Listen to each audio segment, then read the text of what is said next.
मैंने आपको हमेशा बताया है कि रुपए का गुणा जब समय से करते हैं तब प्रॉफिट आता है। ए के रुपए तो मुझे पता, लेकिन ई का टाइम नहीं पता है। ठीक है, बी ने 12 माह के लिए 80,000 और प्रॉफिट जो है वो 3:5 में बांटा गया। जिसने ये लाइन समझ ली ना, रुपए into time equal to profit का रेशियो बनता है, उसका साझेदारी का कभी सवाल गलत नहीं होता है।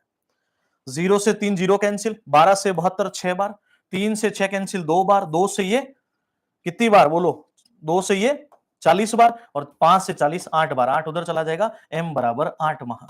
एम की वैल्यू आ जाएगी 8 मंथ्स, जो आपके सी ऑप्शन में बिल्कुल मौजूद है। अब इसमें ज्यादा समय नहीं लगाना, सिंपल सी कैलकुलेशन है।